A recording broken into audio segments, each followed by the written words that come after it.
here, where tdM is going to be on the Hellborn side. And, well, the great thing about doing a replay cast, one of the very few benefits, one being we do, of course, actually have a no delay on the stream, so we don't even worry about that. So we can talk to you, chat, live in person, and get some instant responses. Exactly. But then there's also, we don't have to worry about pauses. You know, we get to skip through those pauses, so that's always a lot of fun. So here we are, the blind banning phase, as you can see, already taking place. Tundra Wild Soul taken care of by Vote.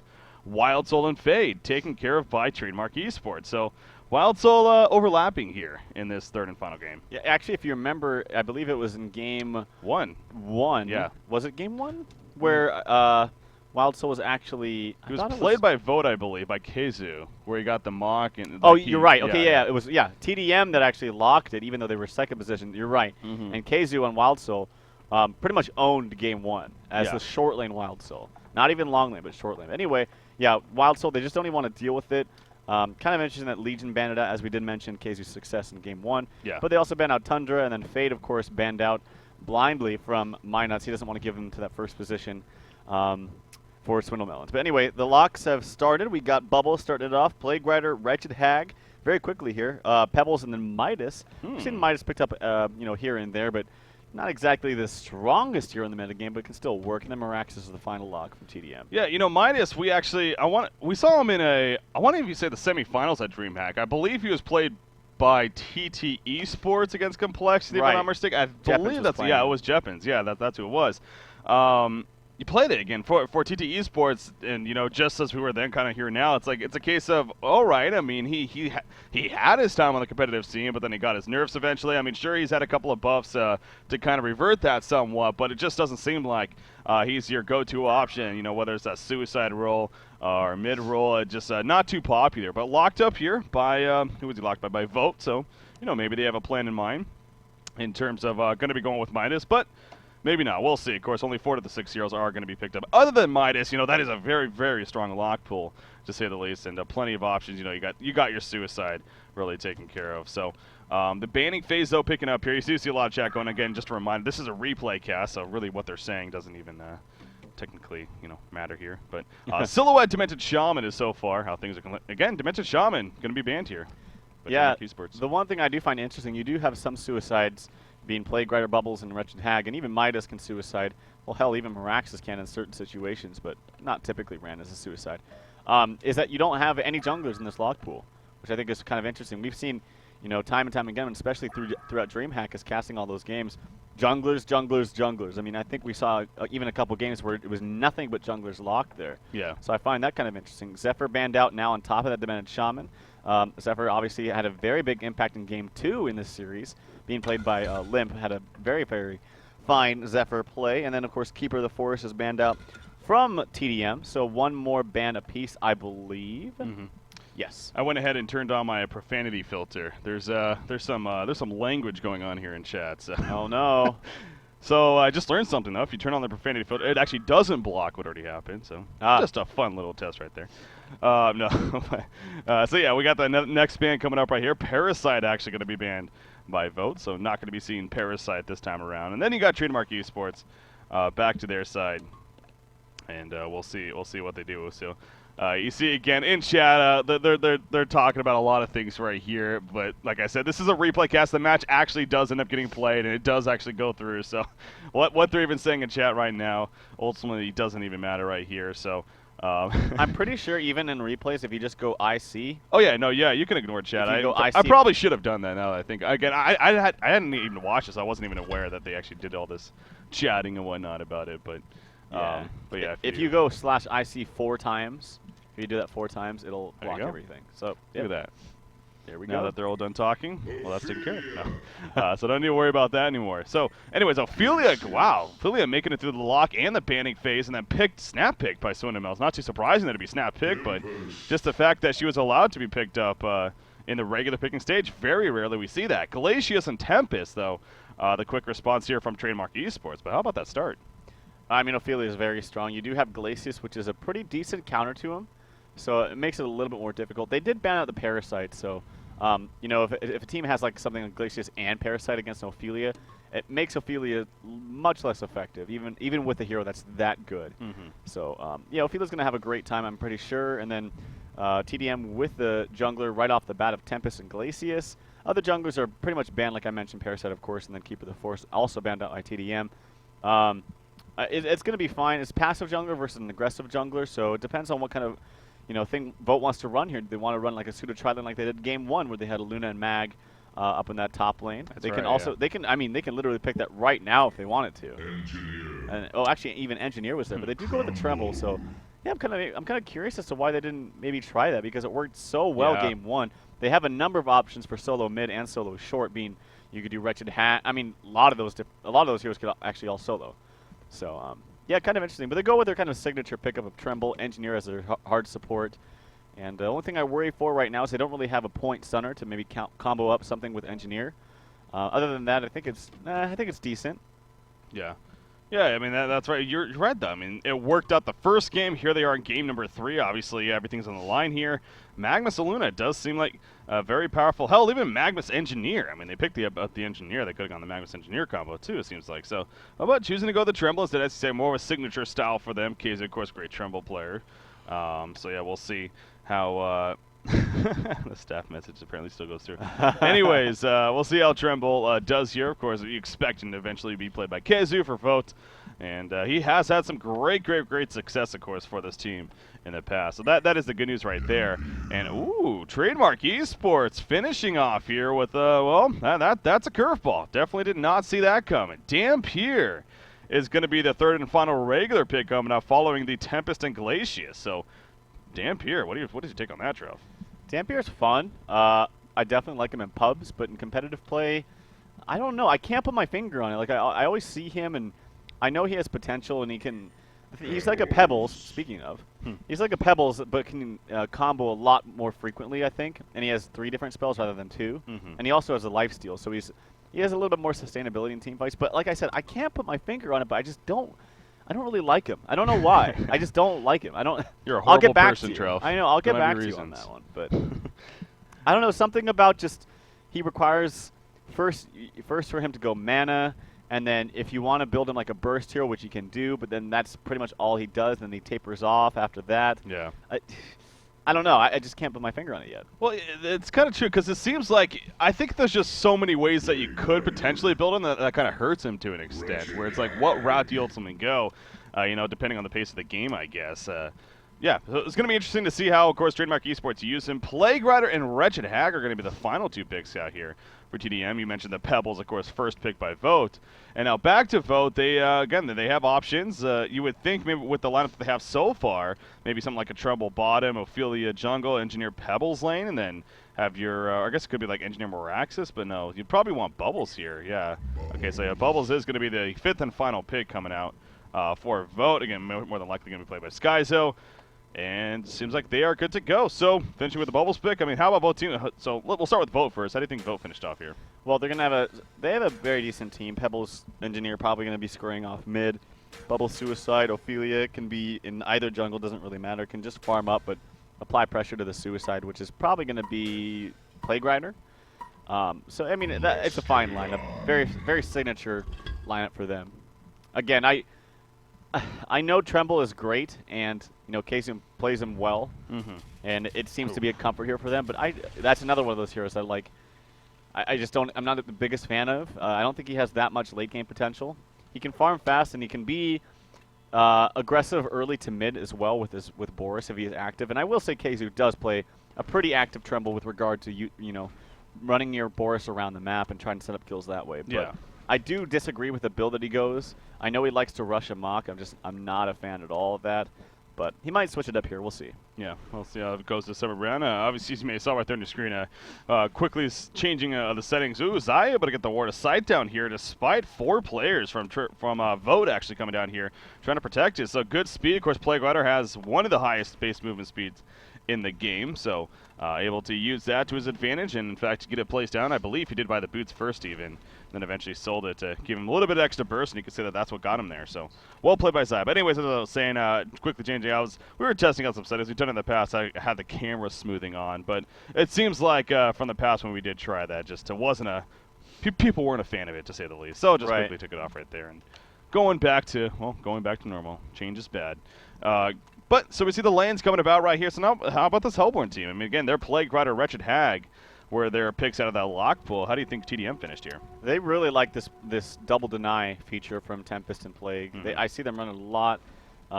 It's very effective. It gives them lots of lane control. They're actually going to deny mid and bottom, so kind of interesting right there. I would have personally just double denied bottom, but it doesn't really make the biggest difference. The reason is actually denying mid is going to help him out considerable amount if he is up against that dual lane, that very aggressive dual lane being Pebbles and Engineer, so it's not a bad decision. But anyway, their entire lineup is pretty squishy, in my opinion.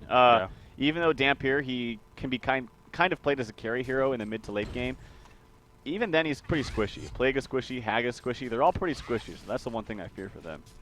Yeah, and of course, what hero really benefits the squishies? Well, there's of course Pebbles over here on the Legion side, going to be played by Swinamone, so that's definitely something I'm sure Vote is going to look to try to capitalize on, having that Pebbles, and he should get off to a great start here, seeing that it is a 2 versus 1, him and Engineer versus this Wretched Hag. Here in the middle lane. Obviously, we'll see how the game advances on here, maybe some adjustments. But for now, that's what it is, so expect Pebbles to get a great time. Meanwhile, at the top, and already a lot of harassment on the Skyzo, actually.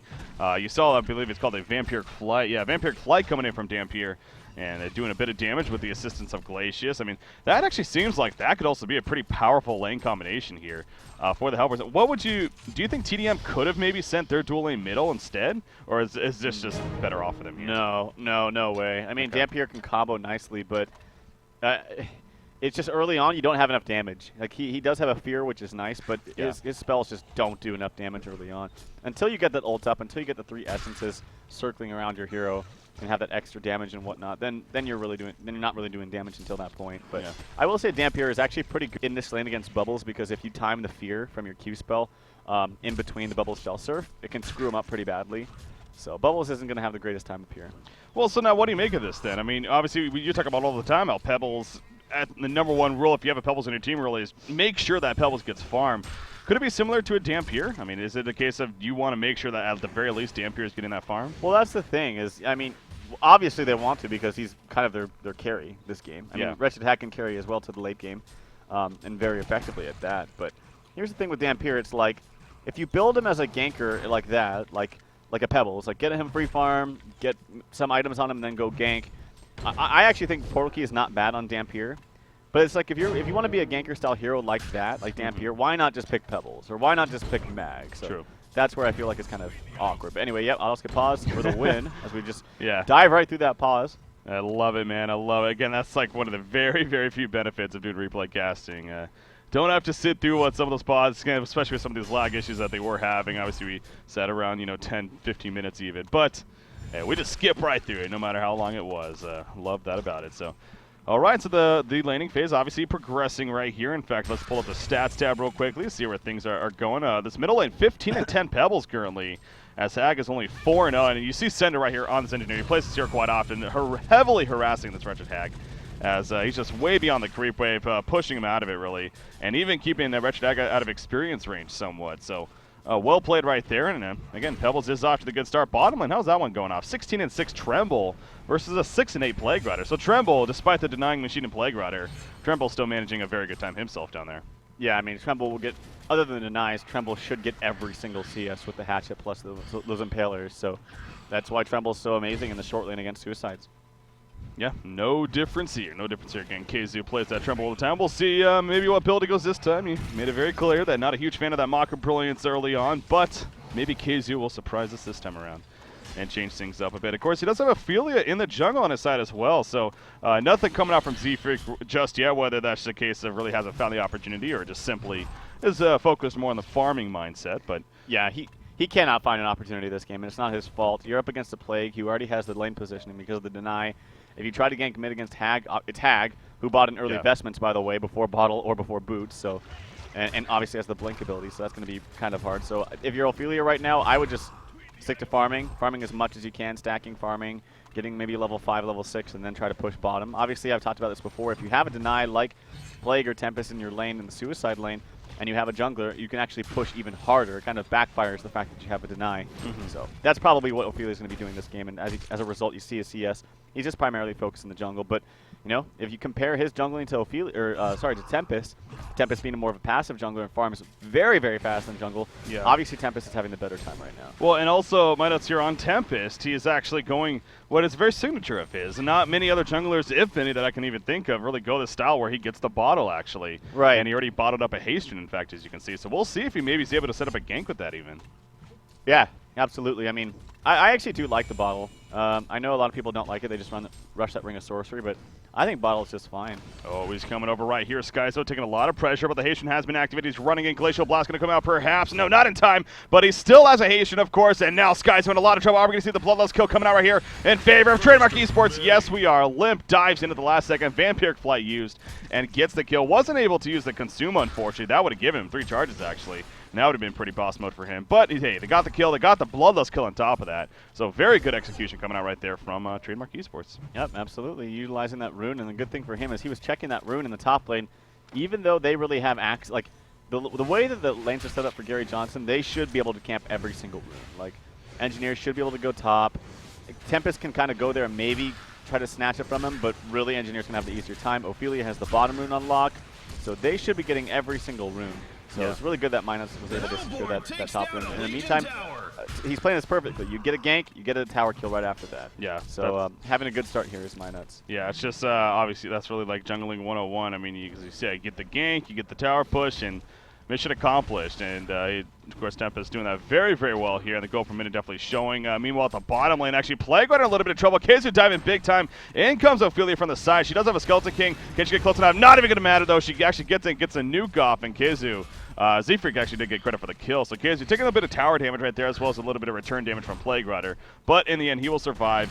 And they're going to just farm the creep wave in between. Maybe even push this bottom tower now once the creep wave pushes up to it. So good counter gank in the meantime at the bottom lane, you can safely say. And just like that, I mean, Tremble's goal per minute is up there around 350. But look at Dampier, man, especially off of that Bloodlust kill. But he's also a great creep farm on top of that.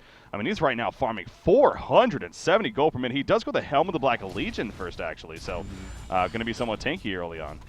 The only problem with this right now is that you basically have 3 farmers on the side of Vote, whereas on tdM you only have 2, and that's basically Tempest and Dampier.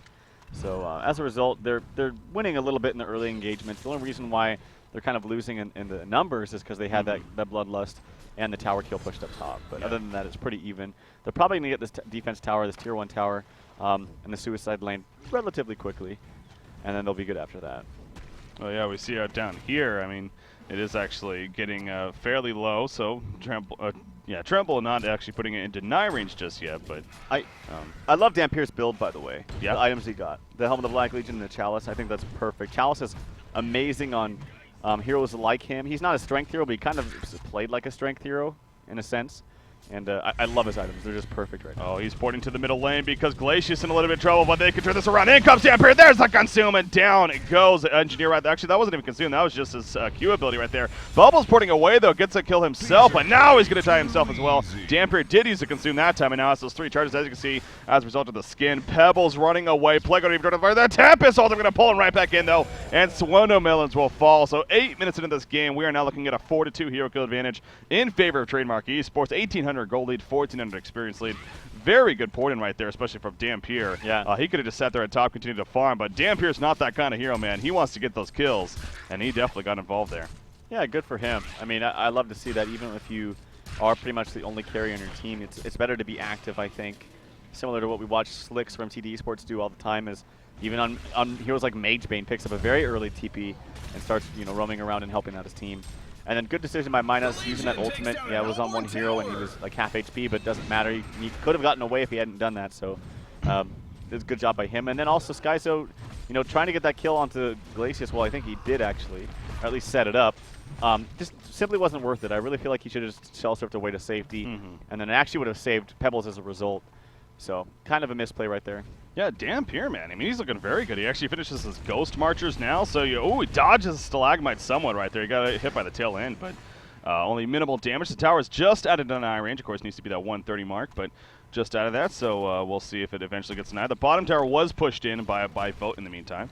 So again, some positive news for them. But yeah, Dampier, Ghost Marchers, Helm of the Black Legion, and Blood Chalice already picked up. That goal per minute, man, 475 GPM just about pretty much. Yeah. Only 9.5 minutes in. So Limp doing big work here. And as you said, it's really him and Tempest are the only ones that kind of need some good farm here early on. And both of them are getting some great farms. So this really is looking good in that sense for Trademark Esports. But on the other side of the spectrum, I mean, if you are Vote, you're not feeling too bad. I mean, Keizu, he is off to a great start, but he is going the build that you're not necessarily a huge fan of. It seems like, at least. He has 2,200 gold saved up, so he's got Steam Boots.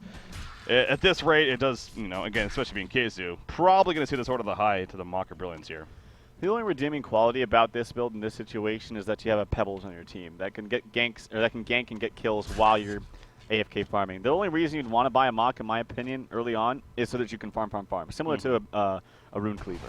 But it's just, I don't know, it's just not my flavor, man. Like, I don't really like it. I don't think it really does that much damage. The only thing I think it's good for is farming and canceling portal keys in the late game. But other than that, nah.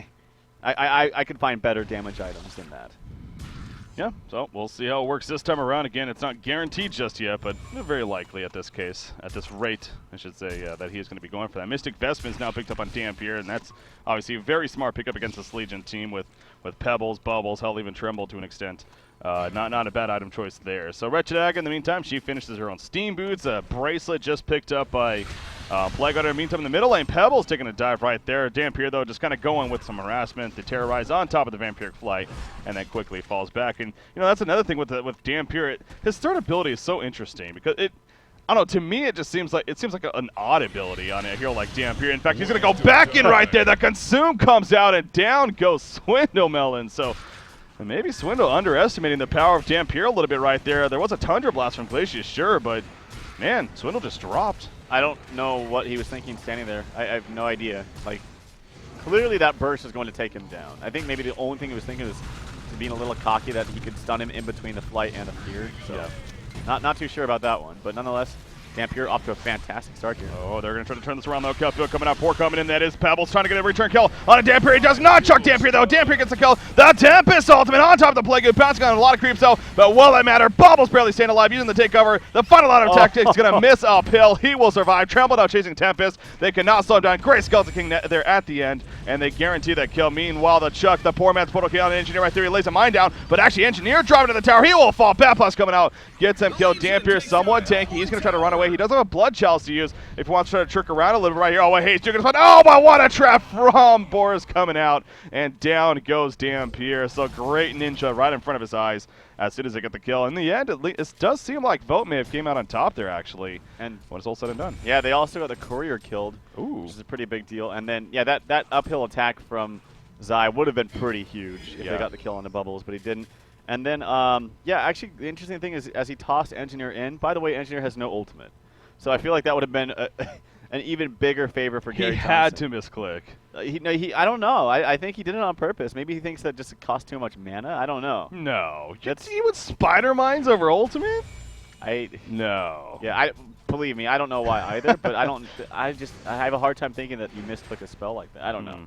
Yeah. Anyway, that was a very interesting combination. Anyway, tdM is still up as far as experience goes, but Gary Johnson have closed that gold gap just a bit.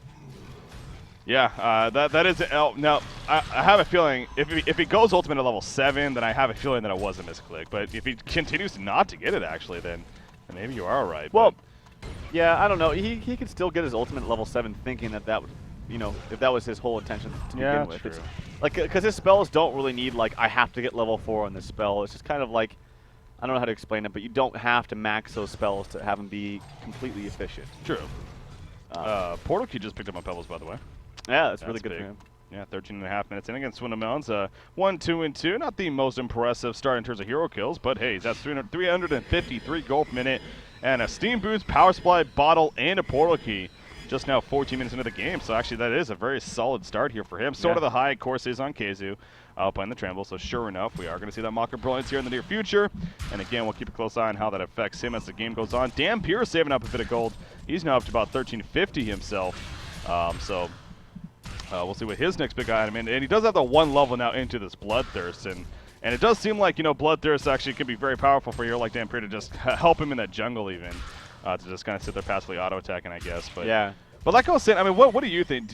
Does it seem like an odd ability to you on a hero like Dampier, or does it make sense to you? I don't know. Well, what do you mean by odd? Well, it's just, yeah, he's like a heavy nuker in terms of magical damage and everything. All of a sudden, he has a passive lifesteal. But his other spells give him lots of lifesteal as well. True. So it kind of fits the theme of lifesteal and being a vampire. He is a vampire, after all. There is that. So I guess, yeah, when you think of it that way, I guess that is true. It does give a lot of melee lifesteal, especially. Yeah, it does. Like ranged heroes, it's kind of negligible, but the 30% aura at level 4, it's actually quite a bit. Now, when you do look at the team, you keep going back to this. I mean, he is kind of their carry. They don't have, a Dark Lady or something like that where that could actually be really powerful for. So that's kind of unfortunate, but hey, for him, I mean, not bad at all. Yeah, I will say lifesteal is just pretty much in this game good for farming. It's not that great in, I mean, it's okay in team fights, don't get me wrong, but HoN is pretty much all about, especially as you get to the late game, it's bursting people down. Who can you burst down fast enough? And the only time lifesteal really comes to play, in my opinion, at that late stage of the game is when you have a symbol of rage. But nonetheless, it's still going to be a good farming tool. It's kind of like a one-point wonder, in my opinion. One level of that actually gives you more lifesteal in melee than 4 levels of it for range. So if you think about it that way, 1 level of it is just fantastic. True. Yeah, so we'll see if maybe he does start going stats now, even after that, or if he does continue just to level it up and then go stats after. But more items to mention. 16 minutes into the game, I believe we just saw a major totem purchased by Skyzo here on Bubble. So he is, again, going to be going that tab. It seems like we've been seeing a lot more of this lately, actually, on Bubble's players in general. I don't know, maybe it's just been a coincidence, but we've been seeing a lot of tablets over portal keys.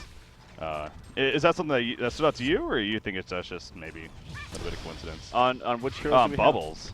Yeah, it's the EU thing. That's all I'll say. It's the European thing. Obviously, Tablet's a fine item. I'm never going to knock Tablet, especially it's good against Tempest and well, even Dampier, so he can't combo his spells. But I just think Blink is synergizes so perfectly with a hero. I just would never pass it up on Bubbles. So, well, like I said, though, I believe he bought the Major Totem, so leads you to believe that we are going to see a portal key on him. Speaking of portal, or a tablet on him, maybe a portal key later. But speaking of portal key, Tempest actually has his own. He's had that for a little bit now. Arcana purchased by Dampier, so he's actually, I think we can safely assume, going to be working on a Hellflower here. And definitely a hero like Dampier, that could be pretty powerful for it. Or hold on, I guess, kind of forgot about this item, but there is, Spell Shards does exist in this game. Yeah. And we never see it, but if there is a hero to pick it up, I mean, would it be Dampier? Yeah, actually, Spell Shards is not that bad. It actually initiates onto Pebbles right here. The silence actually comes down, and Pebbles wants to combo. He gets the stun off. Here comes the Blink stuns. Oh, that Bat Blast completely misses. Bubbles is going to get caught into the ultimate from Tempest. It's going to be a solo hole. But in the meantime, actually, a lot of damage. Sender gets the kill on the Minus Sky, so it does fall eventually. Dampier in a lot of trouble. Actually tried to gain life as best as he can. No, the Ministar stuns coming out from Ophelia to secure the kill. So very awkward team fight, but Bat Blast from Wretched Hag not connecting with anything. Yeah, played a huge role. Missing that was huge. We do see right there, Swinnemon's trying to catch him, but the blink away from Wretched Hag. But missing that Bat Blast was huge indeed. And it really allowed V0TE to kind of just turn that around, as we saw. And Trumbull did a great job of porting into the mound, caught the flank, and here we go. V0's going to make a pretty nice push out of this now. So talk about a momentum swing, man. It seemed like the Hellborn team and Trademark Esports, they had a jump right there. I mean, you could understand what Dampier was thinking. He had the backup coming, but unfortunately just was not able to connect. So here we go, a 5-man push. Yeah, oh, no, 4 players are here. The only one not here, of course, is Bubbles.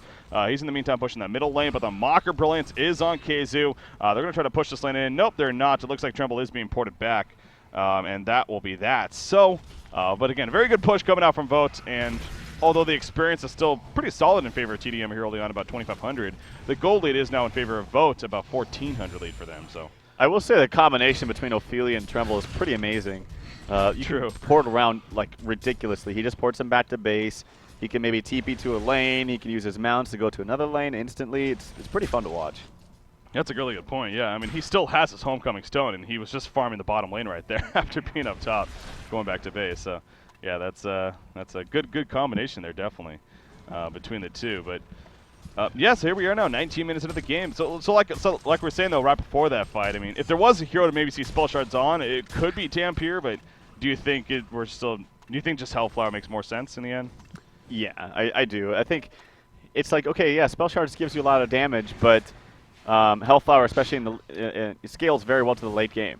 If you get a Shrunken Head onto Tremble, which we're probably going to see sometime this game, or even on Pebbles, being able to, if you initiate on them with spell shards and they just pop the Shrunken Head, then basically your spell shards are adding nothing. They're adding absolutely nothing. But Hellfire not only is it adding the fact that you can silence them, but that 20% extra damage on top of that. So yeah, I just think Hellfire is just infinitely better. But spell shards, hey, it's a fun item. Oh, Pebbles going to jump in right here. Can Dampier actually get away the Glacial Down? We're going to come out. There's a jump. Vampiric Fly coming out as well as a Consume. Not going to be enough survivability, though. Energy Field in the foreground. Down goes Dampier right there. Tempest and Plague are running, and the Plague was not used just yet, actually. Is he going to use a Bat Blast in the background? I don't even know if they have many heroes defending. I believe he had Ophelia, but a buyback from Dampier's coming back in. There's the Plague bouncing around, and the Hellborn team looking pretty good to finish off this fight. Pebbles jumps back in. He will pick up a couple of kills right there, but Dampier and Plague Rider stay alive. Look at Z-Freak still using the minions in the meantime, actually locking down Plague Rider, but Swindlemelons is going to escape right here, it looks like, as he's going to go for a port out, and there we go. In the meantime, though, Tremble comes back, and Tremble will finish off Plague Rider right there. Now he's going to start running away. Port coming in. No, that's going to be canceled. Bubbles is still off to the side. And now Tremble is just going to push the tower. So several buybacks being used right there. But again, it seems like Vote may have came out on top in the end, barely. In case who has a buyout, Cinder has already bought it as well. They're going to initiate on the Tremble now. He's not exactly the tankiest hero. Bubbles wants to help out just a little bit. There's a Homecoming Stone in the mid lane. The defense tower will get denied. Good job by Insania. The blink coming out from Minuts. He's going to initiate. Here comes Swindlemelons, actually gets the combo on the Dampier, and Limp will fall yet again. Insania's going to be a little bit of trouble. They're still trying to pursue this Engineer. Couple more auto attacks. Minuts really wants this kill. He really wants some blood. But in the meantime, Skyzo actually does pick up that kill onto Glacius. So, and then yet again, some more initiation onto Tempest. As Pebbles blinks back in, he does have a stun up in 1 second. And actually Tremble comes back into the fray, gets a kill on the Minuts. They're not over just yet. Actually, the blink coming out, he does get the kill onto Casey. The old Engineer Field coming out onto Wretched Hag. The combo down on him, and he will fall. So crazy fights happening all over the place. But in the end, Gary Johnson comes out on top. Holy crap. I mean, that fight lasted a minute and a half or something like that. That was a long-ass fight right there. As you even stated, I mean, buybacks from Tremble, Engineer, and Dampier throughout that fight. A lot of just going back and then coming back in. And in the end, though, Vote does come out on top, and all of a sudden they are now at a 5,600 gold lead and now a 2,700 experience lead on top of that. So that fight, no doubt, win in favor of Vote right there when it's all said and done. And, I mean, sure, Tremble getting picked off at the end does hurt them a little bit, but still coming out on top. Oh, yeah, what a very chaotic fight right there between the two teams. It's hard to even pay attention to what was going on at times. But, kind of calming things down a little bit now, taking a bigger look at the overall picture. I mean, you got another 2,900 net gold now saved up on Kazu, so he's going to look to use that soon, I'm sure. Another 2,000 on Pebbles.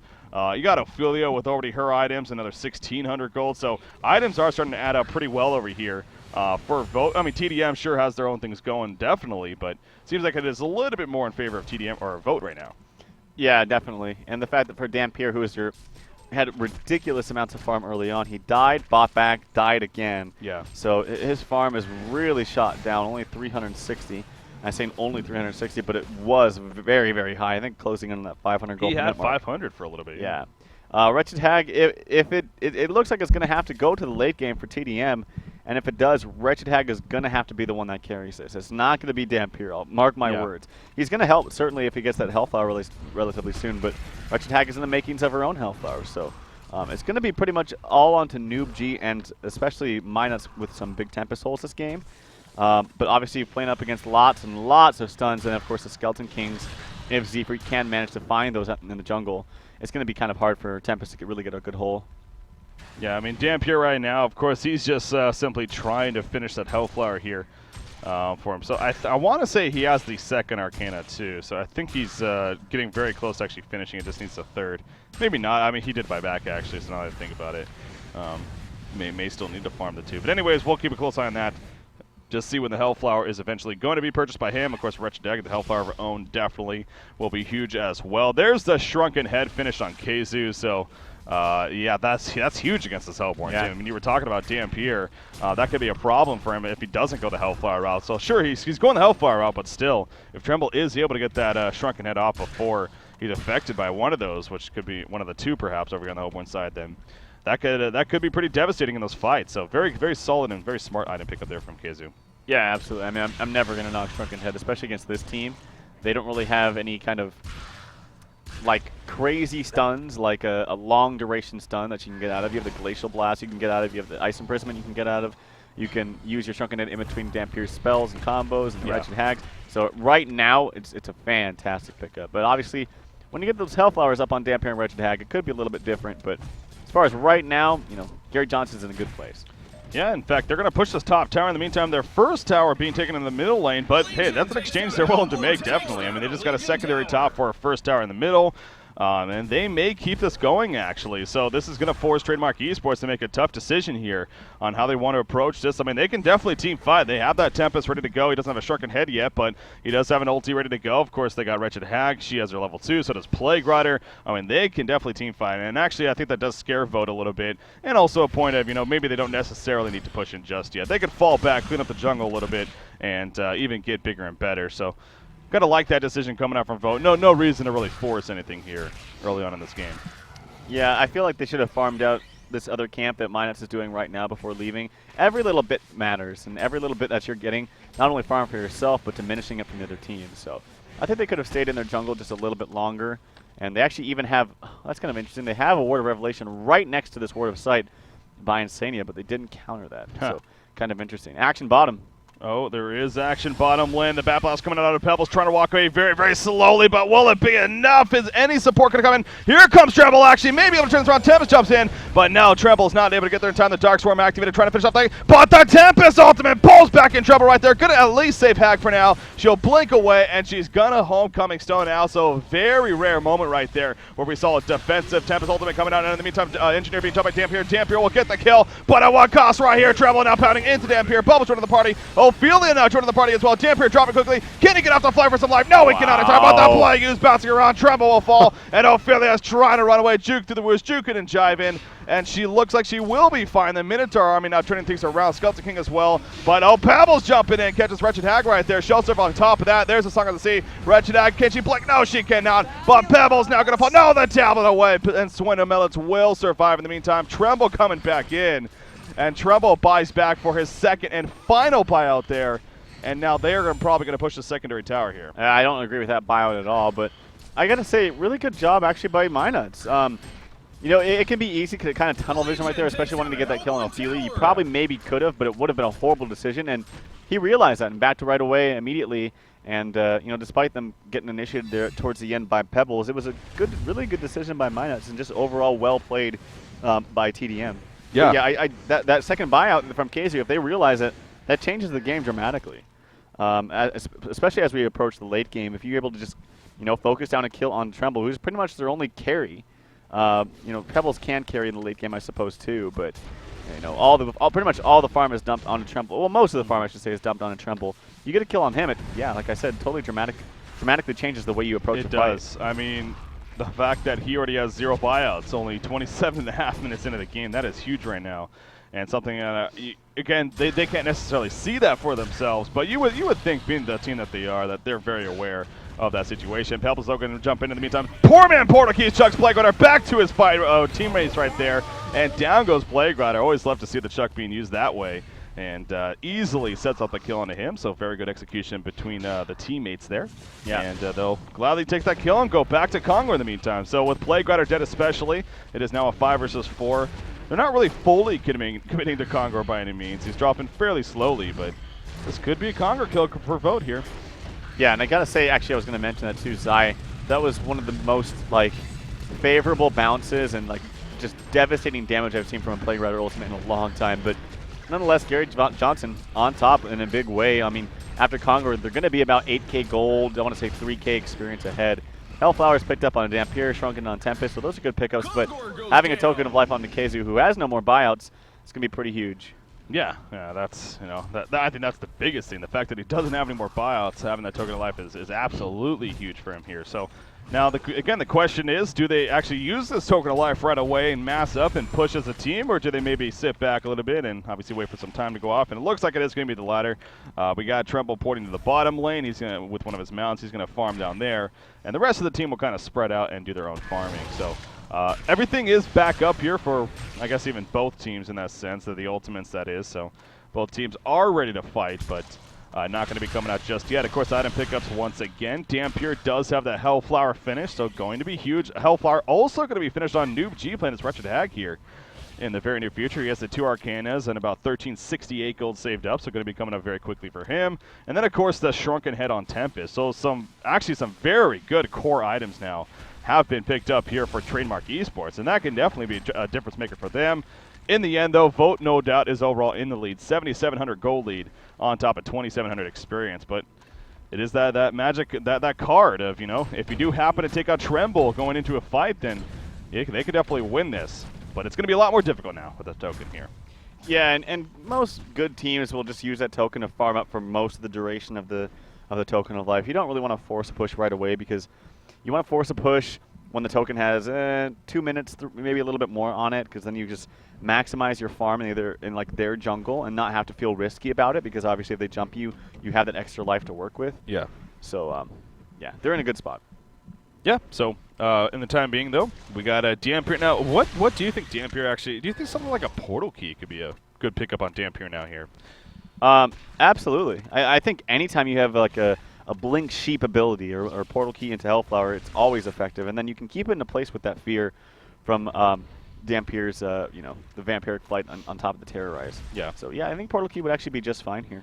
Of course, another thing to mention is Bloodthirst is actually maxed out, that being his passive ability. So he did choose to go that, you know, over stats, which, again, not a bad idea by any means. So just curious to see what route he would go. But I would personally go stats, no question. I don't think you really need the lifesteal, especially in a game like this. So not the big, yeah, like you mentioned, not the biggest deal in the world, but still, I mean, having an extra 6 stats on top of that instead of the 3 points, it does add up. Yeah, definitely. So I guess you can argue that. But in the end, he does go the 4 into Bloodthirst, and he's having 30% lifesteal now melee. Again, the range, not the biggest deal in the world, but it is still something. How far is the range, by the way, on that? It is a, it doesn't say. Oh, is it no matter where they are? No. It doesn't have the radius on it, actually. I'm trying to. Okay, down here, 650. It doesn't have it up here. So 650 radius. I was going to say, is it global? Yeah, I didn't think it was global. Yeah. Holy crap. That would be pretty that changes things a little bit then. No, but so 650 radius. Again, that's not the biggest range. So obviously they have to be nearby to even be effective by it. But anyways, Hellflower finished on Wretched Hag. Again, the fact that they have 2 of those now, that is going to be huge. Ophelia, on the other hand, here for the Legion side, I mean, there's items being picked up all over the place. Holy crap. By the way, Tremble, 5,800 gold saved up. So Kazu saving for something big. Again, he's out of buyback, so there's no argument there that he's saving up for buyback money. What is he going to be buying here, you think? This game, I don't know. He can buy a lot of different things. I would get Geometer's Bane. I think Geometer's Bane would be fantastic here. Oh, hold that thought for a second. Pabble's going to get a jumper, and Sweatimel's going to burst it out right off the bat. Big catch coming out for Trademark Esports. The Hellflowers came out, at least from Dampier, and the burst damage followed. So a great catch. Now Sweatimel's buys back immediately. He is already good to go with the rest of the team, and they're not going to get that. So you got to question that buyback big time. Why? Right there. Yeah. I don't know, like. They did do that again, though. That was hilarious. Why? No! It's true, though. I mean, yeah, I don't know about it. Now, they are going to push here, so maybe it still might work in the end. But I mean, maybe they're thinking, okay, we got the token on Tremble, we want to go, but he's got it for another 2.5, oh, actually, almost 3 minutes. So you could have just simply waited. You could have still farmed out their jungle, had someone maybe push bottom, and then grouped up when Swindlemelons respawn. So that's just a waste of gold in a buyout. Well, yeah, I think that's the bigger thing, the waste of buyout. I mean, he has no buyouts now, just like Tremble. So, and this is not a game where, I mean, you're not taking off by any means. This is a very close game. So you really got to question that. But in the end, Vote is going to try to make a push out of this now. Again, the token of life, about just over 2 minutes remaining. Swindlemelons said, oh, but the Shrunken Head reaction from Midas right there. And they're going to turn this around. Swindlemelons will fall. The energy field coming out. But a level 16 Tempest, he has that Shrunken Head still up. He's running through the energy field, trying to catch anybody. Ophelia's on the run with the rest of the team. Can Z-Freak actually juke? No, the Vampiric Fly coming in. There's a Terrorist, a tablet forward. And Ophelia, she's going to store a Spirit, but it's not going to matter. Ophelia will fall. That Calfield going to keep them in place for now. And the rest should be able to get away. But what a reaction from Tempest right there, and turning it around onto Pebbles, then eventually chasing them out. Big plays coming up from tdM. I mean, okay, there's a number of things. First of all, fantastic reaction from Midas. You cannot discredit that at all. This really, really good reaction. Second thing, you can maybe say that the stun didn't come out fast enough from Swindle. Third thing is you should say that he probably shouldn't even be jumping there in the first place. Like, when you have a Tremble with Heart, who did decide to go the tanky route, and has a token, just sit behind him and just hit the tower. Let them go on you. Obviously, if they go on you, you're going to be doing that AoE damage from the Mock of Brilliance. You have the Token of Life. There's no reason to jump in like that. Absolutely none, in my opinion. So, yeah, no, I agree with you. Yeah, I mean, they're kind of throwing this game away. And as this approaches to the late game with Wretched Hag having the items that she does, it's just going to get even better and better for tdM as they actually do come ahead with, in great fashion with the experience lead, 3,300. Actually, Pebbles trying to jump in and find an opening on this Dampier, but Dampier's just too far ahead. Yeah, he's still chasing a little bit, but it just seems like it is going to be futile. In fact, may want to be careful, actually. Although Tremble ports it over here. He does have the Token of Life still up. He's going to trap Tempest now, and can they combo down onto him? Tempest not getting away with the Token, but look at Pebbles. He's being chased back. They will eventually turn around, though, and Dampier and Wretched Hag. Bubble shells just in. The Song of the Sea putting some nuke damage onto Plague Rider. He'll be fine, though. Talboting away. Storm Spirit going to catch him, though. Plague Rider or Glacius going to try to get away. Not going to happen, though. He'll be caught down, but Plague Rider should be able to escape. He's just a little bit too fast, it seems like.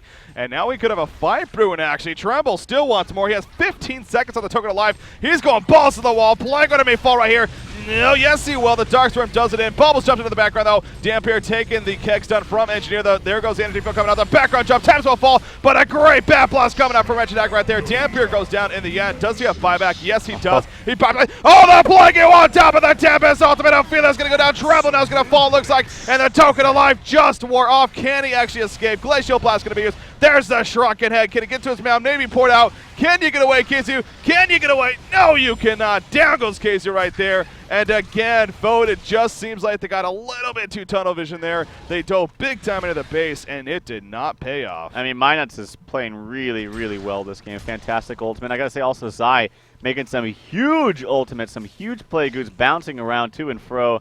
And he's level 18, by the way. My God, the Suicide Plague. I have to say, at the beginning of that fight, there was some big plays by Ophelia. Yeah. Getting the port out onto Skyzo, who's such low HP, and then the Storm Spirit to follow, and then he got ported back to base. It was almost like you thought for sure he was dead, but no, the timing was just perfect. But in the meantime, here comes the counter push in mid. Yeah, and you see the cooldown. I mean, there's still 39 seconds remaining for Tremble. Everyone else, Ophelia's still not even up yet, actually, either. Again, there's no buybacks on Tremble, so even if he had the gold for it, which he definitely does, I mean, it's not happening here. This tower is very likely going to fall. Will the racks be pushed in? It's going to be difficult. They do have the numbers advantage still, but you're pushing the uphill. We'll see. They're going to go for it here. Here jumps Pebbles in the background on a Tempest. Hellfire being run. Oh, he gets ported back, actually, though, and there's the Tempest Shrunken Head even being used, so he thought there was going to be more follow-up. Can't blame him, but the melee racks will fall, and it looks like the Hellborn team going to be fine with that. Can they actually get away Tablet out of the Kelp field? Will stun them. There's a great kick on top of Plague Rider, and it looks like Plague Rider will be the sacrificial lamb, but the Plague is going to be used, actually. It's bouncing around doing a lot of damage. Bubbles jumps in the foreground, putting a Storm Spirit on a Hag, but she will, too, get away. So they only get Plague Rider, but yeah, look at Tremble actually porting. Oh, he's going to catch Tempest right here. Tempest with the Glacial Blast. I don't know if it's going to be enough, though. Boris with the Entangle. And down he goes. So great port in from KZ right there, taking advantage of those mounds and catching them off guard as Dampier wants to take one of the mounds himself. And he will. And he'll fall back. And it looks like they actually might want to make a push here, too, knowing that full well that the Tempest ultimate is down. Tempest does have a buyout, but it won't have a Shrunken Head for another 20 seconds. So here we go. Pebbles again, jumps in Portman's Portal, but the Vampiric Flight right back in his face from Dampier, and Swinamel is going to be forced to use the Storm Spirit very defensively right there. There's another Storm Spirit coming out. Not even sure who's using it at this point, but the Contagion nuke goes down, and down goes Pebbles. So again, a big dive right there, but it does not pay off. Wretched Hag chasing. Ophelia is going to try to Homecoming Stone. Yes, she'll be successful, actually. And it looks like Skyzo may be able to squirt on out of there. So the rest of the players will be fine, but Pebbles jumps in and just didn't work out too well. Great reaction by Dampier at the same time. Yeah, good reaction. I think he got tableted as well, which kind of disjointed everything, and then he came back in with his combo and was able to do a lot of damage on top of the Hellflowered Pebbles. And also the second Storm Spirit that happened on Pebbles, I'm pretty sure got him killed.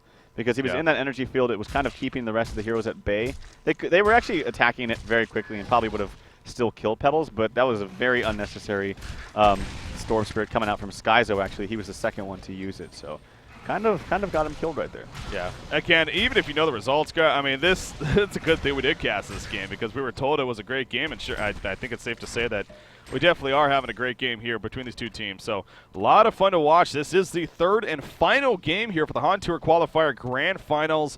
After this match, we know everything pretty much as far as the brackets, how they're going to play out, or as far at least how they're going to look going into tomorrow now, being Saturday. You know, things starting off with the first cycle, and a lot more. So yeah, it's really cool that we're getting a great finish here to the qualifiers to begin to begin officially with HoN Tour. But anyways, this game still continues on, of course. I mean, it's a very, very close game at that between these two teams. 39.5 minutes in, or coming up to that mark at least. You see what V0TE's doing right here. They're kind of sending some minions around in the foreground from Ophelia, trying to scout things out. Congor, of course, is back up. And that's definitely something that they're eyeing, I'm sure. Of course, they got the last Congor. How about Casey, man? Level 23. So focused on the farm, but, man, his experience is definitely up there as well. Yeah. 700 plus experience per minute. He is by far the most in the game. Level 23, as I said, that's 4 levels higher than anyone here on the Hellborn side. So I think it's a matter of he's, you know, the tanky one. He's living in the team fights the longest, so he's probably getting the solo kills. True. He's probably getting some extra experience from that. But yeah, as far as his build, he is tanky now, going for a Hellflower, which I love Hellflower on Tremble. I think that's awesome. I would have just preferred Geometer's Bane much over the Behemoth's Heart. I think it still gives you some good stats. It gives you movement speed, attack speed, illusions that propagate the Machiavellians and the Impalers. So I feel like it's just a perfect item on Tremble. And I don't think really getting this tanky on Tremble is really that necessary, especially when you have 2 different heals and 2 different Storm Spirits coming out from, you know, Ophelia and Bubbles. Yeah, it would have been cool if this was actually pre-Behemoth's Heart change. That was a while ago, but remember where the agility and the intelligence had actually different attributes. Agility, I believe, was even more damage. So, yeah. Anyways, hold that thought for a second, though. We have the Circuit that's being used damage jumping in. They're going to try to steal the Circuit alive. No, it looks like Tremble does pick it up, though. And this is a pretty good spot for V0TE. It seems like in the meantime, Swindelmel's in the background. He's going to be bursted down, or will he? Oh, what a heal from Ophelia coming out the last second. He'll be fine. But there's the Plague now bouncing around. Going to do so much damage. The Storm Spirit used on Ophelia, but the Plague still bouncing. Look at Dampier, but now Casey wants revenge. He's going to take out Dampier. He still has a token alive. Both Plague Rider and Glacier's taking some stuns, and Minotaur's doing work right there, and it seems like V0TE is going to come out on top of this fight. Pebbles does, he escaped, by the way, and actually Plague Rider reports out before too much more happens to him. So, wow, what a save on Swindelmel's right there, and in the end, V0TE wins that fight, and now they're going to make a pretty strong push here. That was a really smart TP by Zai right there. I mean, he knew that Bubbles was going to have to walk up the fog, or walk up the hill to see him, and he actually used his actually, Bubbles used his tablet command to see him and try to get closer to Zai, but they didn't have any spells to cancel the homecoming spell. So, takes down a Hellborn tower. Oh, Courier just died. I'm not even sure where the Courier... in the back, holding there's a couple of Arcanas on the ground, all the way back in at the Legion base, so they obviously got killed by the creep wave. I don't think that's the biggest deal. I'm sure they'll eventually go pick that up, but a little bit funny. But anyways, they take out the racks, the melee racks that is. They get the tower, so mission accomplished there, and they are going to head back. So V0TE, they've been in this spot before, though. I mean, they've been looking very good in this game, and you know, some questionable decision-making on top of just great play from tdM has gotten tdM back in it. So you got to refrain from saying V0TE by all means should be really excited, but they are in the better spot again. So 42 minutes in, things looking good for them, and there's the Hellflower finished on Tremble, so he sure enough did realize that.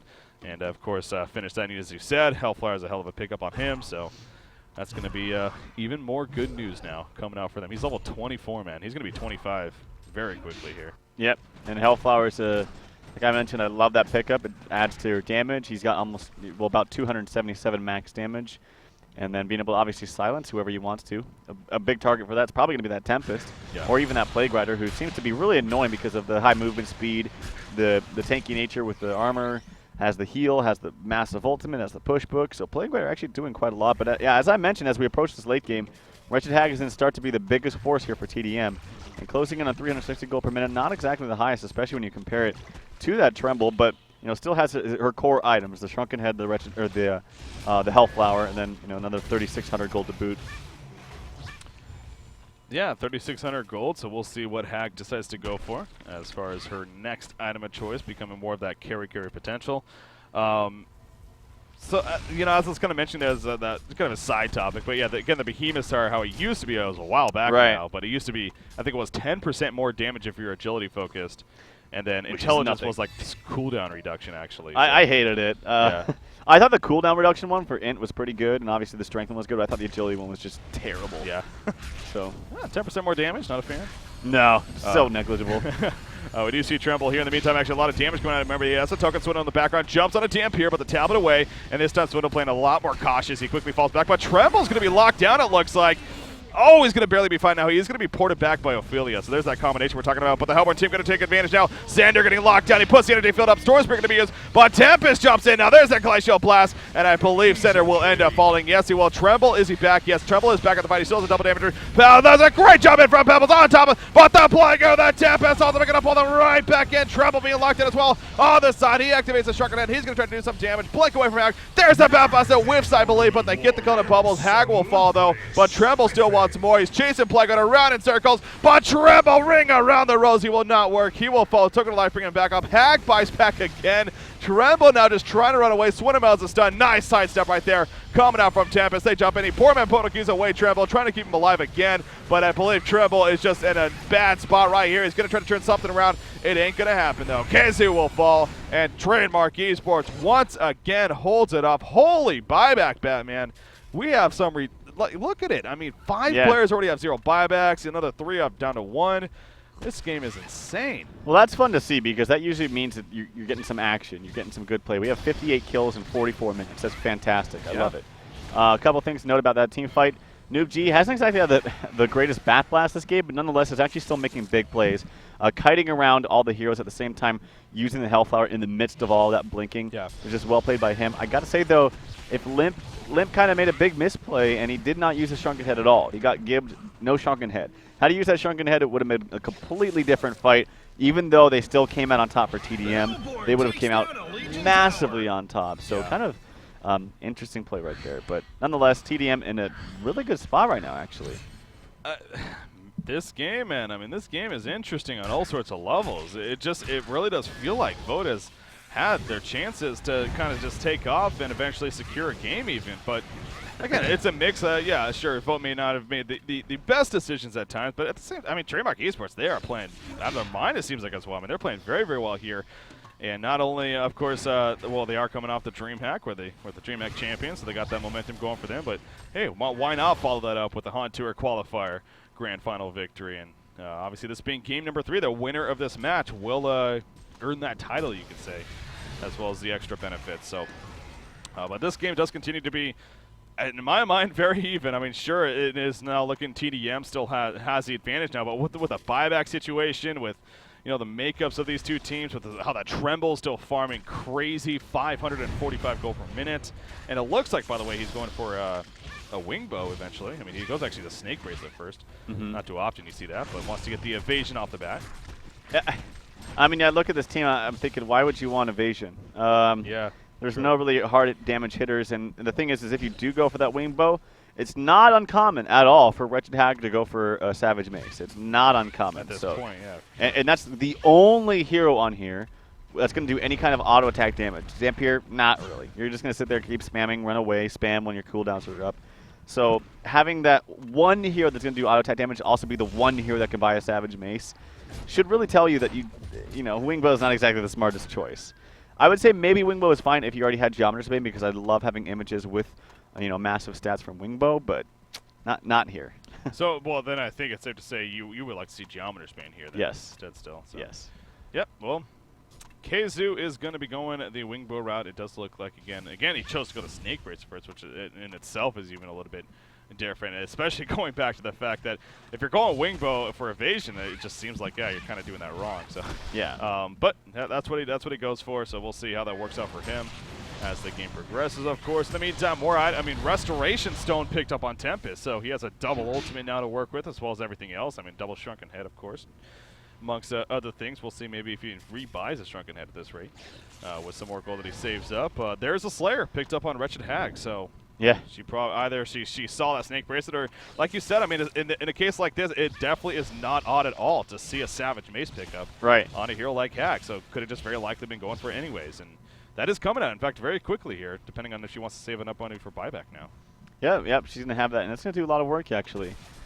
You also benefit from the attack speed that you get from Hellflower. It does give you plus 30 attack speed, so that's good for that as well. You see Legion team actually kind of moving around as a team right here, trying to maybe catch somebody off guard, but you look at the mini-map, and it doesn't look like that's going to happen. Plague Rider's in the meantime at the top lane, just farming up any bit of farm he can take. Zai is actually 267 gold per minute, not too bad considering the circumstances, so good for him. And his items are showing him. I mean, a Tablet, an Astrolabe, Storm Spirit. not bad at all for him. So, yeah, other than the items that we mentioned, I mean, not too much else to really bring up here. Although, actually, Void Talisman just purchased by Tempest. It's a little bit different, but what do you make of that, actually? Void Talisman on Tempest, I think it's fine. It's gonna stop the attacks from Tremble, so you're not gonna get slowed by him nor Boris. And that's really the most annoying part about Tremble is just the snare factor. That Skeleton King Ned is not physical, is it? It is physical. I'm pretty sure. Because it does happen over the over the Shrunken Head. I will say, yeah, we also missed that as the Tempest ultimate that happened during Congor. It was canceled immediately by Z-Freak. It was a fantastic job by him. He's actually been playing really well this game. Well, again, obviously what I'm referring to then is that's actually if he uses both that and the Shrunken Head going into an ulti. You can't use both. You can't use both Shrunken Head and a Void Talisman. It won't work. Aha. So. Aha. There's the loophole. Yeah. there's this is what you do. This is what you do. You use your, what is this Shrunken Head at? Let's check this out. Oh, I love auto skip pause. Yeah. Shrunken Head is at 5 seconds. Perfect. You go in there, you Shrunken Head for 2 seconds. You use the ult. No. You Shrunken Head for 3 seconds. You jump in, use the ultimate. You have a 2-second channeling time with no stuns coming your way. So like, okay, crap, we can't stun him. Hurry, use the Skeleton King. The Skeleton King marches. Shrunken Head goes down. Then you pop the Void Talisman. Boom. Done. Booyah. It's easy, right? Or you get a refresher. It's that easy. Yeah. So yeah, we'll see again how that comes into play here. Yeah, the more I think about it, that would be kind of silly if you could even use both. But no, you cannot. Not too often we see that combination. But anyways, Hellborn team, Trademark Esports, we rarely see this from them. This game, I don't even know if we actually have seen this from them. I guess we kind of have after fights went out, but even pre-fight now, they're going to be the ones being the aggressor. They're going to actually group up and push this top lane. You do see the Hellborn side. In fact, Wingbow has been finished now on Tremble. So he has that to work with, but it looks like both, they're going to fall back, actually. They feel like they're the ones that need to play defensively here. So that's exactly what they're going to do. We'll see if Trademark Esports commits to a fight or if they maybe choose to fall back again. Congor is up. This is the third Congor, so Bananas, obviously, will be dropping from him if he is chosen to do. And it looks like Trademark Esports, that could be one of the options, if not just simply falling back and forcing Vote to port back like they did. Now just going to have to push back once again. So keeping them occupied here. Yeah, they're out farming. They're farming pretty much as many parts of the map as they can. They just pushed bottom. They took their Ancients. Now they're kind of spreading out farm in mid. They maybe should have just kind of pushed out mid as 5 and then tried to farm out the Hellborn's jungle. That would have been the optimal thing right now, but it's a little risky to do that. So yeah, they're playing the safe game right now, and it doesn't really matter. They know they have the lead at least in levels. I mean, look at the levels. You do have a level 25 Tremble, but you always make a good point, actually, about when you have a level 25 hero or whatever, they obviously cannot gain any more levels or experience. So that's always a good point. Maxes out. It maxes out, so yeah, that kind of goes back. Oh, Tremble, we're going to get caught right here, actually. This could be big for the Hellborn team, but the tablet forward, and he will be fine. How about that, though? A double damage on Wretched Hack. She doesn't have the Savage Mace just yet, but even with the Slayer alone, I mean, she is hitting hard, and yeah, it showed a little bit right there. So good job with the tablet, though, and that's the thing that this Legion team definitely has. I mean, they have a lot of outs between the tablets and the Storm Spirits. I mean, they got ways in the port back even from Ophelia, and obviously on top of the heal. So yeah, they definitely have ways to save their teammates if they do get caught like that, as we saw. But that was a scary spot, but he stays alive. That's the important thing, and kind of resetting things now. But again, Congor, especially this being the third Congor, we're 52.5 minutes in. Congor is going to be a very huge deal here for both of these teams. So occupying the spot around him right now.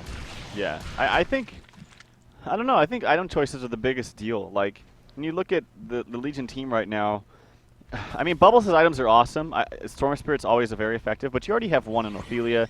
Push Tablet, you got that way early, so I'm not going to really talk too much about that, but I feel like if you have the opportunity on a hero, especially like Bubbles and even Pebbles, to just, as you call them, the Pebbles combination, to blink Hellflower somebody and combo them down, even just the two of you can kill pretty much anyone. Like, you can kill anyone if you have Blink and Hellflower, Blink and She. Specifically Blink and Hellflower because it adds damage. And I just feel like, especially Bubbles, it's the best candidate in almost any hero in the game to do that. Especially when you're playing up against Wretched Hag. I mean, when you think Bubbles versus Hag, Bubbles is a great counter to Wretched Hag. Yeah. Obviously, you do have the Shrunken Head up on Hag to get rid of that Song of Silence, but hey, if you have a Hellflower, it doesn't matter. So I just feel like that combination is not to be forgotten. Like, that combination is really, really strong. So I think I would have preferred to see a Hellflower on Bubbles over that Storm Spirit. Storm Spirit with the, as it has gone through recent or subsequent nerfs in the last year or so, it is pretty expensive right now. 3,400 gold in total, I think. Maybe it's 3,200. Yeah. But it's pretty expensive, and Hellflower is only like another 1,200 gold after that. So I just think it's a much better item, especially as you get to the late. Well, I don't know. As late game, Storm Spirit's fine, but like I said, you already have one up on Ophelia, so you don't really need two. Yeah.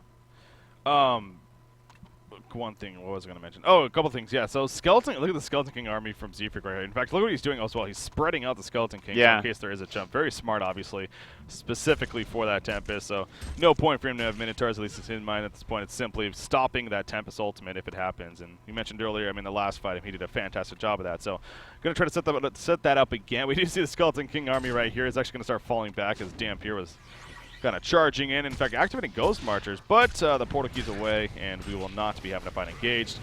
More item pickups, though. Barbed Armor now on Plague Rider, so that could definitely prove to be a very, very effective item choice, especially in the midst of those fights where there's just so much going on. So solid pickup for him, and of course on top of him just passing around that Cursed Shield, which he does right there to Dampier. Very effective combo there. Soul's Bulwark on Dampier. I believe he's had that for a little bit now. Congor is being attempted, so here we go. Tremble going for the Congor. He has 3,300 life, man. Does have quite a bit of life, so he's pretty damn tanky in that sense. Is this going to be quick enough, though? The Hellborn team, of course, they are very aware that at least something's going on. Dampier charging in the foreground. Tempest thinking about going in, but Legion team going to fall back for now, and Congor will remain just above half-life, so... As I stated, and as you really expect, it's a case of both teams playing at a stalemate here around the Congor pit. Yeah, they realize that once you get to the late game with all these buyouts used, the game can change in just a matter of seconds. Yeah. Or I should say, can be over in a matter of seconds. Shrunken Head is rebought onto Keizu. I think that's a really fine decision. The only thing about the problem with Tremble, as I talk about all the time, especially as you get to the late game, is you just get kited too easily with items like Pushbook and the heals and movement speed from heroes. And they actually only have one Pushbook, but they also have a blink, a natural blink from Wretched Hag, and the Void Talisman up now onto Tempest. It just, I don't know. This hero kind of tapers off in the late game, and we're seeing just a little bit of that. Ooh, seemed like we may have had a jump right there, but again, as you would expect, this being the third and final game, this is the HoN Tour Qualifier Grand Finals.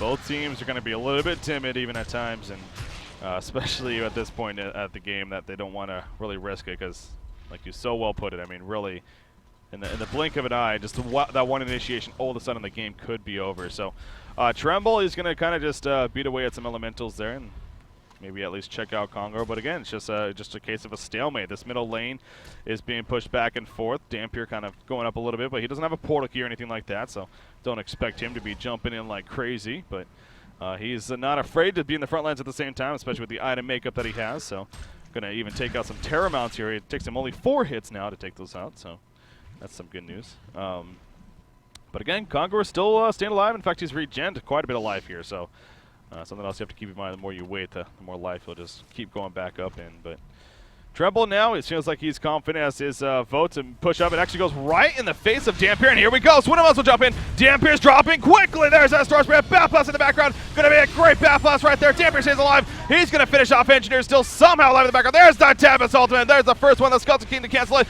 But the second ultimate going to be canceled as well. So not the greatest Tempest ultimates right there coming out. Dampier barely staying alive with the consume. The Blago bouncing around. Tremble falling right here. Dampier does die. He cannot come back. But Tremble is barely going to fall right there. Wretched Hag doing so much damage with those auto attacks. So Ophelia goes down. Skyzo in the background. He's going to portal key away. The meantime, the top lane is being pushed in. The tower will fall. Pebbles gets away as well. But with the lack of buybacks right now, this is going to be a very interesting spot right here. Will tdM go for Congor? Will they push?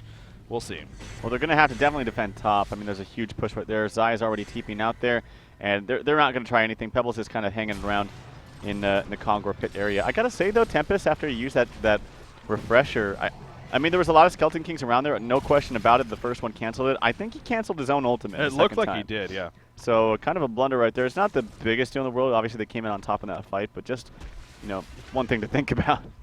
Well, it is kind of a big deal because Treble was still able, after that, to kind of move around a little bit and even do a little bit more damage as a result of him not being locked down in that ultimate. And again, it still might have been canceled anyways by the Skeleton King, but yeah, so again, kind of a nitpicky thing, but what's done is done. They did come out on top to that extent, and they're going to go for Congor here. The Legion side, You know, obviously, I'm sure they're aware that at least something might be up, but can they stop it? Can they get there in time? They're heading on over. Here comes the courier, going to scout things out, and now they're 100% aware that Congor is being attacked. Oh, God, this is going to be so close. Swindle Melon says good to jump in. He's going to try to steal it right here. He doesn't have any item slots open. If he does, no, they're not even going to go for it. Congor goes down. Wretched Ag will pick up the token of life. And Trademark Esports, that's huge. I mean, they're in a very good spot now. That would have been ultra risky to jump in like that, so he made the right decision. But yeah, they got Bananas up on the Plague. They got the token up onto Wretched Hack, who still has a buyout, by the way. So right now they can pretty much just wait till the refreshers up onto Tempest and then push with the double ulti and the token. I mean, they have everything going for them. 24,000 experience lead, by the way. That's ridiculously huge, considering the fact that Vote had a very substantial lead early on, but honestly just kind of threw it away. Well, I think it also goes to show you how much of that experience was pulled up on the Tremble, because again, it goes back to the fact that he's been level 25 for a while, so that is skewed maybe a little bit there. So take that with a grain of salt, but still, it does show you, in that sense, that he was just so far ahead of not only the other team, but even his own team. Dampier's in a funny spot right here. He's right next to Water side. In fact, Bubble's going to jump in. There's a Storm Spirit. In comes the Song of the Sea. We're going to see a kill for Stalagmites. Oh, the great reaction coming up from Limp right there with the Shrugged, and here we go. Hellflower's applied. There's a Sheepstick, and Bubbles will fall. So Wretched Act joining the party, and I think Vote just put themselves in a very horrible spot. Dampier is going to drop right here, and actually Tremble doing a good amount of damage, but Ophelia goes down. Look at the damage on a Wretched Hack. He'll get melted, actually, and this can turn out well for the Legion team now. Wretched Hack will portal away after the Token of Life Resurrection, and he'll be fine for now. There's a Storm Spirit, though, on a Tremble. Plague Rider still wants to fight. The Barbed Armor activated. Bubbles shell serves, but he will not port with it. And now Plague Rider being turned on in the background. Tampa's going to get jump up. There's that Void Talisman. He has an ultimate ready to go. And there's the ultimate. Going to lock it. No, he gets pushed away right there, though. But they still kill Tremble. Wretched Axe doing so much right-click damage now. Bubbles getting portal key away. No, he cannot. He'll fall as well. And Pebbles already falling back. So Trademark Esports, again, they win another fight. And now they're going to mass push this top lane, it looks like. That was just not a fight in any part of the map that they really wanted to take. They started out with just a one-on-one engagement between Bubbles and Dampier. Bubbles obviously is not going to kill Dampier. Like, there's no question about it. He has no items really to do any damage. He has no Hellflower, no lockdown abilities. And, with Pebbles coming in, it was a good turn by Dampier, but it was an expected turn. Like, when the stun comes out and you're pretty much all in, Shrunken Head, you turn. You're in 100%. And, that was kind of to be expected. So that was just not a fight that Gary Johnson should have taken right there. Look at Z-Freak right here. He has a Vagabond that he's controlling. He even just does a quick mana for him. But at this point, that's so minimal right now. Right. Tempest is like, oh, how cute. There's a little fuzzy little guy. Tower's going to fall right there. Pebbles jumps in. He's going to be ported back, actually. So he'll be fine. But that's a good amount of damage to Zai right there on Plague Rider. But these melee racks, it looks like they are going to fall. And the Hellborn team will retreat soon after. So they fall back. In the meantime, the bottom lane being pushed out by Dampier. So more good news there. And Trademark Esports, they've continued to be in a great spot, and this is honestly looking like now. Vote is completely on their heels. It might just be like an all-in case here for them soon. Yeah, that Ophelia port reminds me of the time I played in this competitive game where it was a team that had Ophelia plus Dr. Pulsar, and they were down like 20,000 gold in 20 minutes, and he just ran in from the base, just getting ported back. Every 2 seconds, just ran in. It was the most annoying thing ever. Well, you should get a Nullfire Blade. Yeah, exactly. I was just going to mention that. We need Nullfire Blades now. Yeah, remember that change happened. And I know. See, that was an interesting change, because it's one of those cases. It's like, oh yeah, that's actually a good idea. Now we can take it. Has anyone ever purchased a Nullfire Blade for that reason? No. I have. Okay, I have. In any actual match that we've seen, no. I guess again, kind of on paper it seems like a great idea, but I just don't know if it's. I guess the better question would be: is it worth it to purchase a Nullfire Blade simply for that? Probably not, but yeah, probably not. Yeah. Because especially even if you get a Storm Spirit, if you get them up in the air before they get a purge, it's like it's useless. Exactly. Oh, double damage activated on a Tremble right here, actually. So this is definitely a chance now for Vote. Okay, this is interesting. Double They're kind of going with the both teams trying to flank one another, but it seems like Gary Johnson's like, okay, we'll just go for the base. But now they're going to get flanked big time here. Yeah. Oh, they have absolutely no clue. And here we go. Pebbles, that's a great jump, actually. Can they follow this up? There goes Bubbles. The Storm Spirit is going to be used. The Tempest ultimate going to be. No, he doesn't have it just yet. 5 seconds left. There goes the Tempest ultimate. Use the Restoration on the Plague on top. It finally gets canceled, but a lot of damage already done. Pebbles barely still alive. Ophelia's dropping. Trouble being locked on. Hellfire applied. The Sheep's going to use. He's trying to get away now. Pebbles falls in the background. He's going to go for kill. He will get one, but it won't matter. He's just barely running away. Dampier is chasing. Here comes Plague Rider, and down goes Tremble. So the whole team basically getting cleaned up. Skyzo somehow survives himself, but the rest of the team is dead. 4 players are up, and I believe, did we have a buyback? Yes, we did. I mean, Wretched Hag used her final buyback. Oh, my God. 7 players are down to no buybacks. Another 2 only have 1. Insania is the only one that still has both buybacks. Crazy stuff, but it seems like tdM. I mean, on a way to a victory here. That was actually a good decision by Gary Johnson to jump in like that. The Pebbles combination was really good. It hit 3 different people. The ultimate from Tempest, the Skeleton King was used, but I'm pretty sure it was used on the wrong target because the ultimate kept going. And he already used his refresher to start that, actually, because his ultimate was on cooldown now. It was like 3 seconds, and he's like, screw it, I got to use it now. Yeah, I mean, well, hey, it paid off. But like I said, the Skeleton King, pretty sure was off the mark, and it didn't hit the right target. I mean, there was a lot of things in that area. It can be difficult at times, but they were already in a horrible position. It already had a decent amount of channel time, but the racks are now falling. The last set of racks on the bottom side. Bubble's trying to do what he can to kind of delay this, but it's not going to be enough. And this will be Mega Creeps. Yeah, and it looks like, again, tdM is on their way, unless we have some miraculous comeback here coming up from Gary Johnson. But I gotta say really quickly, I mean, he does have a Null Stone on Tempest, so it doesn't matter. Okay. So, yeah. Yep. God, talk about just mass. Null Stone, Void Talisman, Shrunken Head. Yeah, he's actually really far. And a Restoration Stone, by the way. On so he top can of refresh his Null Stone. That's cool. that's actually really good. Yeah, you never really think about that. Yeah, look at that. No Fireblade was actually purchased too. Yeah, there you go. No Fireblade. So Dampier, he did it. He has a No Fireblade. Again, I don't think it's necessarily specifically for the affiliate port back. It has many purposes, but he has it now. But it looks like Gary Johnson. They have Mega Creeps pushing in their base, but they are going to give a one last. You can't blame them. I mean, this is the Grand Finals, game number 3. This is it here, so might as well play it out right. But, oh, man. Icon of the Goddess just purchased by Insania on Glacius. How about that? All right. Glacius, get in the farm. He's going to start adding up those charges, man. That's just pretty silly. But, hell, I would rather see Portal gave out him. What did Wretched Hag just buy? She rebought her Shrunken Head. Yeah, new Shrunken Head and then investments. There you go. So, well, yeah, Mega Creeps, man, you just look at what they're doing. I mean, the base is just falling so quickly. Gary Johnson's 100% all in here. They just need to mass push the middle lane. Look at Ophelia. She's tanking the creeps right there. She's just going to take some over. That's actually pretty smart at this point. They're probably the best option. But, well, they're going to dive, and tdM's very aware of this. This is almost like the situation we had where they were using the couriers to scout out the backdooring attempt. That was a DreamHack, right?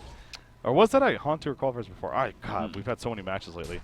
I think it was a DreamHack. I think that was that DreamHack. Yeah. But anyways, Pebbles going to jump in right here. But look at the counter onto Pebbles. He's going to be sworn speed in the air. Shrunken Head going out for jumper right there. Energy field in the background. But Dampier just tears Engineer a new one. The no fire play coming out of the background. And Pebbles is being massed. There's the Tempest ultimate. Down goes Tremble. It doesn't matter. The Shrine the World Tree has fallen, and that will officially do it. Trademark Esports will win the HoN Tour Qualifier Grand Finals. And as a result, they finish first place. They take home another nice $2,000 right there. Yeah. And even most importantly, I mean, all the points that they get from it. So, of course, that leads up all the way to the end of the season, where it could help lead them on their way to that undisclosed location. So, congrats to Trademark Esports following up DreamHack with the best of the 3 series victory here. Big plays indeed. Well played game by, on both ends. It was definitely entertaining. I mean, it was a very active game. Like I said, at one point it was, I think, 58 kills at 44 minutes, which is always fun. If you have that 1-to-1 ratio, you always know it's a good game, and then you get ahead that, it's even better. So just overall well played. I'm going to pull up the stats just so I can look and exactly see what both players had or what both teams had. And I got to say, still though, I still prefer Vote's lineup actually. Yeah. Having the Engineer Pebbles was very strong. Having Ophelia, the only problem though is, and Zephyr played it pretty well, but it ended up being Ophelia playing as a passive jungler because he couldn't gank anything. He couldn't gank mid on Wretched Hag. He couldn't gank bottom on the Suicide Plague with the lane control from the Deny. So it basically was passive jungler Ophelia versus passive jungler Tempest, and obviously Tempest is going to have a much more impact and much greater farm. As you saw already on, he hit level 6, he ganked top, pushed a tower very early on, like 7 minutes in or something like that.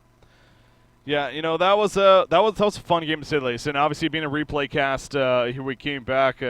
And, being the grand finals and everything, it was something that crossed our mind, but especially after we heard that it was a great game on top, we're like, okay, yeah, we have to cast it today for you guys for entertainment's sake. And sure enough, well, it was fantastic. Very, very glad that we did it. I'm sure you guys are happy to see that as well. But, on the other side of the spectrum, Vote looked very good themselves. I mean, it's kind of a sucky way to approach it, but they had their chances, and they even I hate using the word throw, but they made some poor decisions at times where it seemed like that they could have actually been able to pull through with the victory there. Well, so I think the biggest thing was buybacks when they just were completely unnecessary. They had a couple jumps into the base too, which were pretty questionable. But I think the ultimate thing was buyouts when they were just. I mean, the team fight was already completely over. They specifically the one on Swindle Melons when he bought back and they still had the token of life for another 3 minutes, and the team fight. I mean, he just got picked off. There was no other team fight happening. And then, of course, the one on Keizu, he bought back. It was his second buyout in the middle of the game, like actually pretty early on in the game, and did nothing with it. It was just kind of, questionable buyouts early on.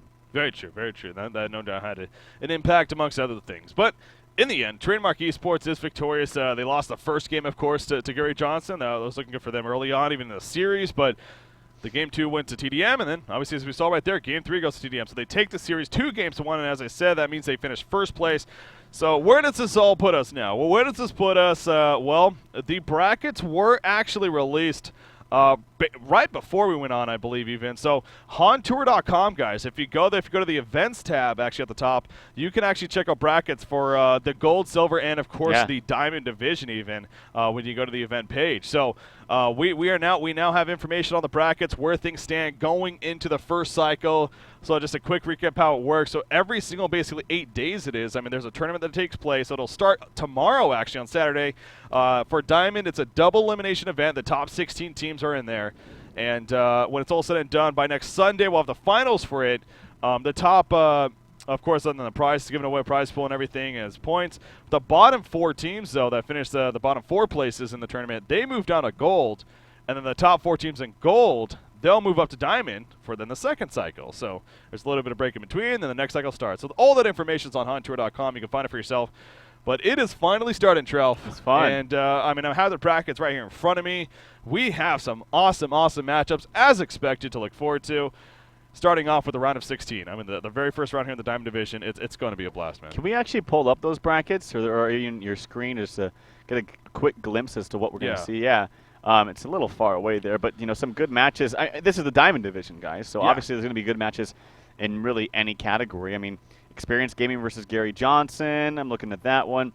Domain of Pain versus TT Esports in the first round. Yeah. There's lots of great matches. Obviously, Trademark Esports, they have their bye coming out, being the victors of the grand finals from the qualifying tournament. But, yeah, good matches all around. Yeah, Fortune Baker versus Q. I mean, again, it's really every single match in the first round, it's going to be good. Definitely some, maybe a little bit more than the others because, just fan base and just how much we've covered in them in the past and whatnot. But, hey, you see right there, what we're going to expect, what we're going to see every single tournament now for the next 9 tournaments that happen here in the HoN Tour Season 1. It'll be something like this, if not better, every single time. So it really is something to look forward to. As far as which match we're going to cover to kick off tomorrow, again, we're gonna take a close look at it. We'll definitely choose, and we'll have that for you tomorrow, guys.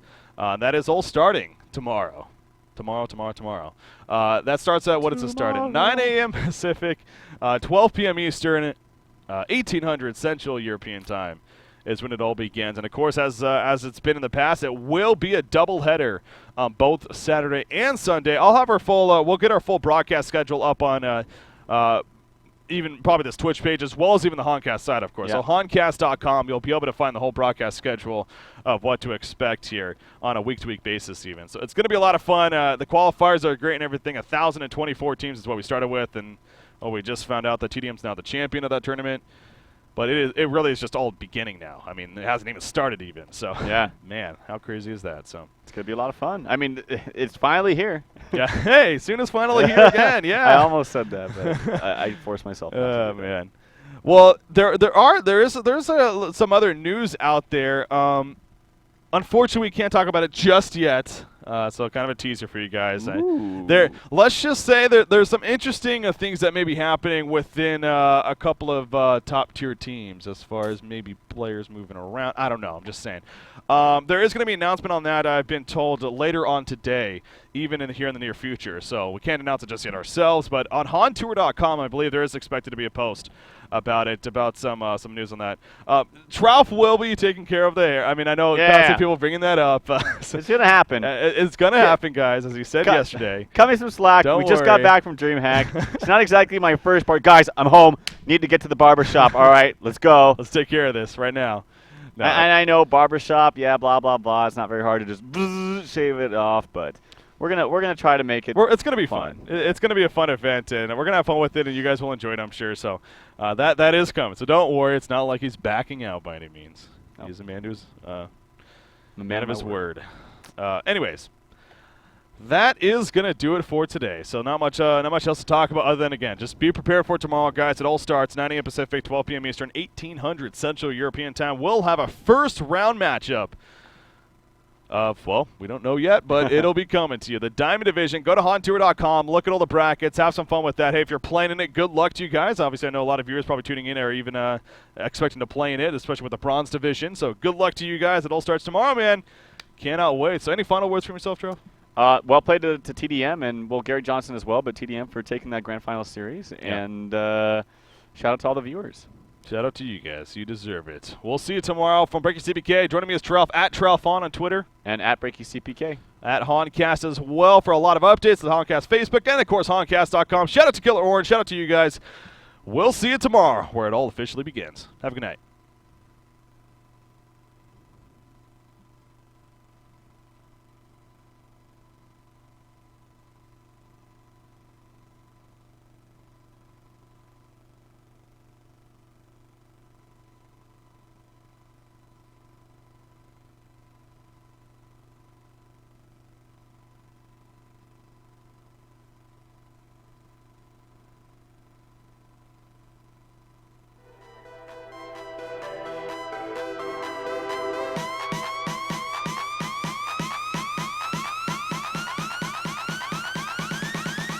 Come on.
come on.